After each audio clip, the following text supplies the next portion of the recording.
जय हिंद। आप सभी का हमारे YouTube चैनल पर बहुत बहुत स्वागत है। आज की वीडियो में हम हिंदी व्याकरण को पढ़ेंगे। हिंदी व्याकरण पढ़ने से पहले हम ये जानते हैं कि हिंदी व्याकरण हमारे कौन कौन सी परीक्षाओं में पूछे जाते हैं। पहले उसको थोड़ा सा हम चर्चा कर लेते हैं। उसके बाद हम हिंदी व्याकरण के पूरे टॉपिक को बताएंगे कि हमें हिंदी व्याकरण में क्या क्या चीज़ें पढ़नी हैं। तो चलिए सबसे पहले देखते हैं कि हमें हिंदी व्याकरण कौन कौन सी परीक्षाओं में उपयोगी सिद्ध हो सकता है। तो सबसे पहले हम देखेंगे यूपी टेट के एग्जाम में। यूपी टेट में हिंदी व्याकरण पूछा जाता है। सुपर टेट हो गया, उसमें पूछा जाता है। टीजीटी, टीजीटी में हिंदी व्याकरण का बहुत बड़ा भाग पूछा जाता है। पीजीटी में भी पूछा जाता है। एलटी हो गया, केबीएस हो गया, एसआई हो गया, यूपीपी उत्तर प्रदेश पुलिस हो गया, पेट, पेट में भी पूछा जाता है। इस तरह से अगर देखा जाए तो ऑल वनडे एग्जाम जितने भी होते हैं लगभग सभी में हिंदी ग्रामर का कुछ ना कुछ पार्ट जो है वो इन्वॉल्व रहता ही रहता है। तो चलिए आज हम हिंदी व्याकरण में हम कौन कौन से टॉपिक को पढ़ेंगे उस पर थोड़ी सी चर्चा कर लेते हैं। देख लेते हैं कि हम इस हिंदी व्याकरण के अंतर्गत कौन कौन से टॉपिक पढ़ने वाले हैं।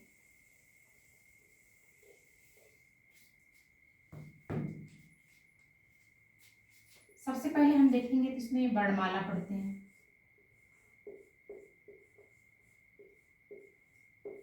वर्णमाला, उसके बाद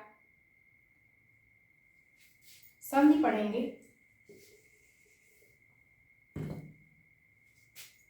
वर्णमाला, संधि पढ़ेंगे। फिर समास पढ़ेंगे। अलंकार पढ़ेंगे।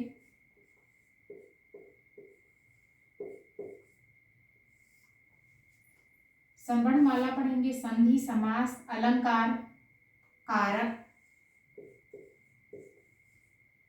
कारक पढ़ेंगे, लिंग पढ़ेंगे,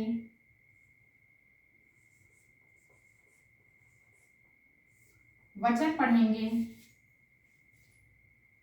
उपसर्ग पढ़ेंगे, प्रत्यय हो गया,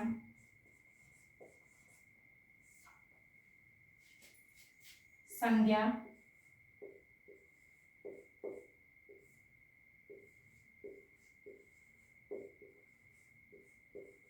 सर्वनाम, विशेषण,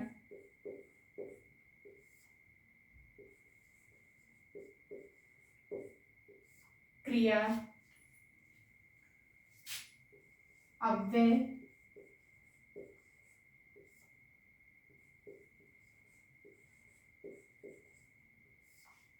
अव्यय हो गया और निपात हो गया। वाक्य पढ़ेंगे, इसमें उपवाक्य पढ़ेंगे, वाक्य हो गया, उपवाक्य हो गया और इसमें पढ़ेंगे हम पदबंध भी पढ़ेंगे।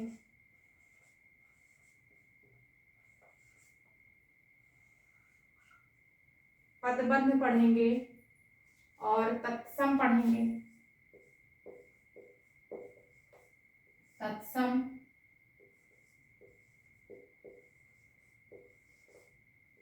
तद्भव पढ़ेंगे,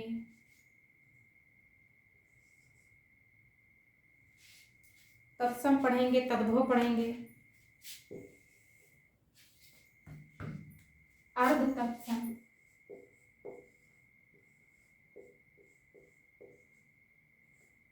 तत्सम, देशस,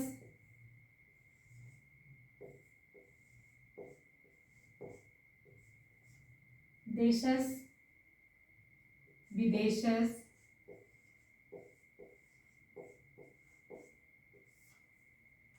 संकर शब्दों को पढ़ेंगे। रूढ़ पढ़ेंगे, रूढ़, यौगिक, रूढ़ हो गया, यौगिक हो गया,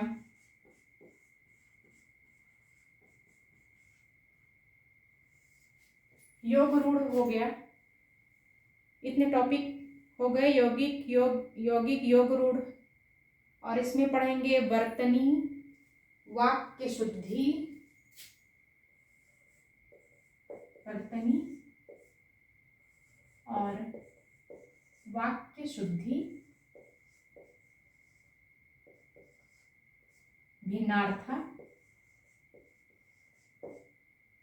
भिन्नार्थ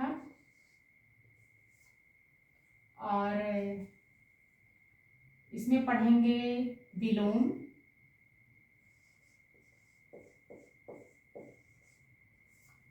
पर्यायवाची,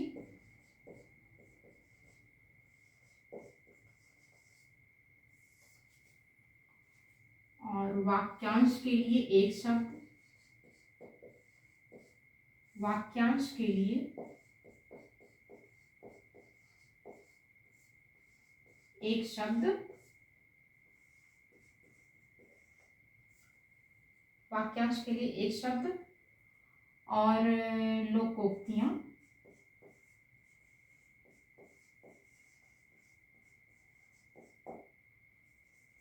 लोकोक्तियां हो गई, मुहावरे।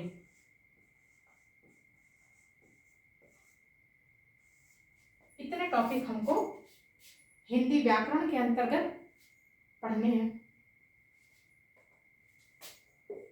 वर्णमाला, संधि, समास, अलंकार, कारक, लिंग, वचन, उपसर्ग, प्रत्यय, संज्ञा, सर्वनाम, विशेषण, क्रिया, अव्यय, निपात, वाक्य, उपवाक्य, पदबंध, तत्सम, तद्भव, अर्ध तत्सम, देशज, विदेशज, संकर, रूढ़, यौगिक, योग रूढ़, वर्तनी, वाक्य शुद्धि, भिन्नार्थक, विलोम, पर्यायवाची, वाक्यांश के लिए एक शब्द, लोकोक्तियां, मुहावरे। इस तरह से 34 टॉपिक हम हिंदी व्याकरण के अंतर्गत पढ़ेंगे। तो चलिए, अगर आप इसका स्क्रीनशॉट लेना चाहते हैं तो आप ले लीजिए। उसके बाद हम हिंदी व्याकरण के वर्णमाला टॉपिक से शुरुआत करते हैं।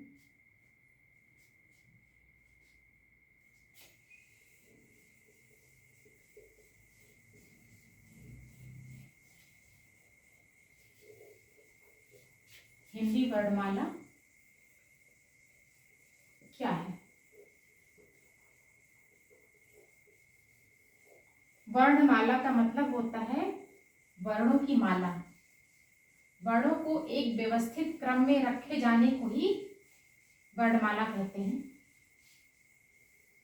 या यूं बोल सकते हैं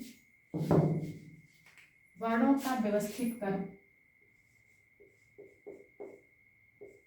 वर्णों का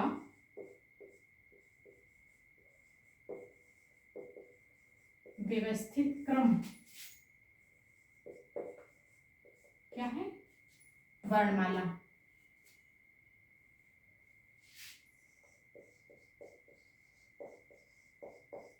वर्णमाला है। जैसे आ, ई, उ, जैसे का, खा,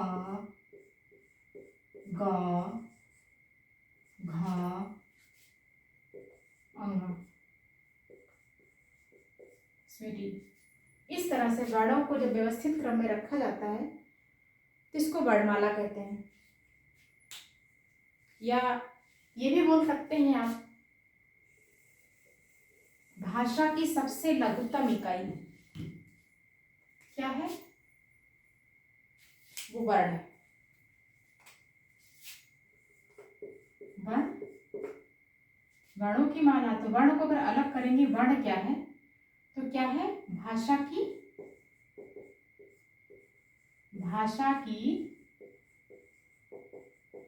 सबसे लघुतम इकाई। भाषा की सबसे लघुतम इकाई वर्ण कहलाती है।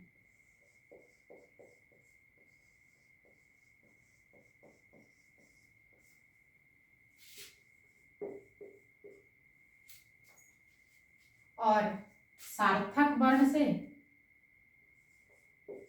क्या बनते हैं? शब्द बनते हैं। और शब्दों के सार्थक समूह से क्या बनते हैं? वाक्य बनते हैं। वर्ण, शब्द और वाक्य। इस तरह से आपको वर्णमाला समझ में आ गई होगी कि वर्णमाला किसे कहते हैं। अब वर्णमाला का वर्गीकरण देख लेते हैं कि वर्णमाला का वर्गीकरण किस तरह से किया गया है।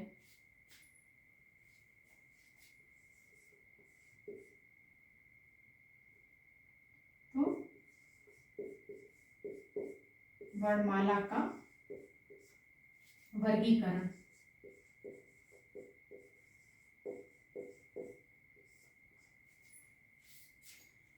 वर्णमाला को दो वर्गों में विभाजित किया गया है, एक स्वर और दूसरा व्यंजन। पहला क्या है? स्वर है और दूसरा व्यंजन है। इस तरह से वर्णमाला का जो है वर्गीकरण किया गया है। और एक इस पे किया गया है उच्चारण के आधार पे। उच्चारण के आधार पर वर्णमाला का वर्गीकरण किया गया है स्वर और व्यंजन में। चलिए देखते हैं, सबसे पहले हम स्वर के बारे में जानते हैं।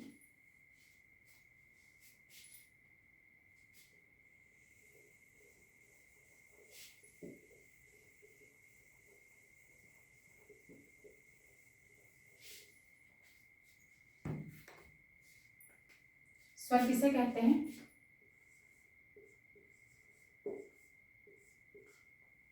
स्वर किसे कहते हैं? तो स्वतंत्र रूप से बोले जाने वाले जो शब्द हैं वो स्वर कहलाते हैं। क्या है? स्वतंत्र रूप से बोले जाने वाले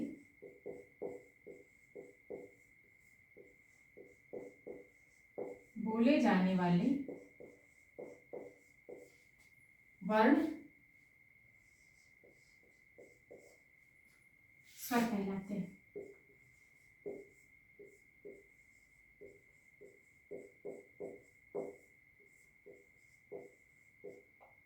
जैसे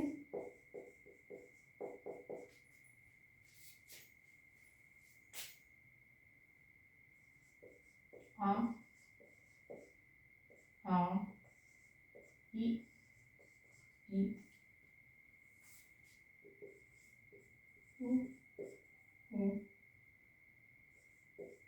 ए, आए, ओ, आओ। इस तरह से तो जितने भी स्वर हैं ये सब क्या हैं? स्वतंत्र रूप से बोले जाने वाले शब्द हैं।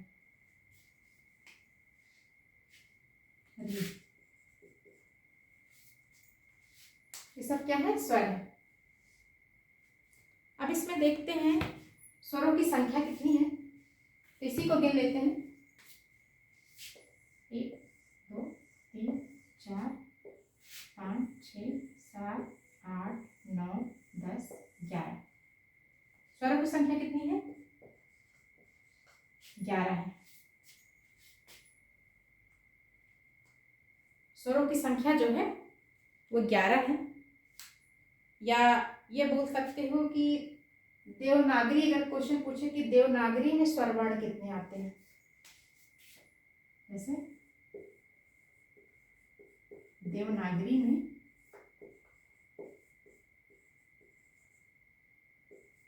स्वर वर्ण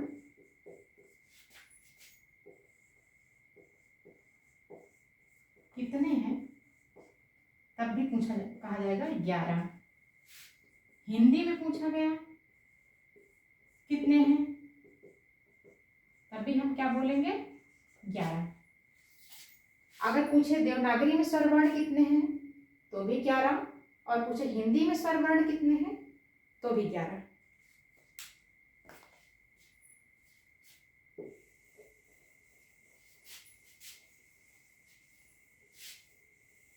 और अगर ये क्वेश्चन करे कि हिंदी में कितने वर्ण हैं, तो क्या लिखेंगे? हिंदी में कितने वर्ण हैं, कितने वर्ण हैं। यहाँ ना स्वर वर्ण की बात हुई है, ना व्यंजन वर्ण की बात हुई है, इन दोनों को मिला करके बात हुई है कि हिंदी में कितने वर्ण हैं। यहाँ कितने लिखेंगे हम? 52 वर्ण। हिंदी में कितने वर्ण होते हैं? 52 वर्ण होते हैं। इस तरह से अगर पूछे कि स्वर वर्ण कितने हैं, तो 11। अगर पूछे हिंदी में कितने वर्ण हैं, तो 52। देवनागरी में कितने स्वर वर्ण होते हैं, तो भी 11। हिंदी में कितने स्वर वर्ण होते हैं, तो भी 11। इस तरह से थोड़ा सा और इसमें समझ लेते हैं। अगर स्वर वर्ण का वर्गीकरण किया जाए, स्वर वर्ण का वर्गीकरण,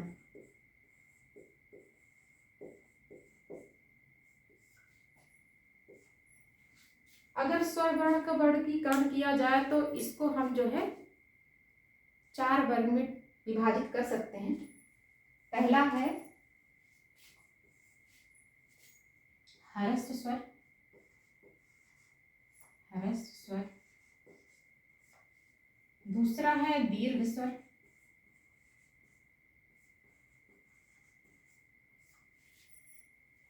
हरस्व स्वर को हम मूल स्वर भी कहते हैं, मूल स्वर। और तीसरा है संयुक्त स्वर, जो 2 स्वरों के मेल से बनता है वो संयुक्त स्वर कहलाता है, संयुक्त स्वर। और चौथा है प्लुत, प्लुत स्वर।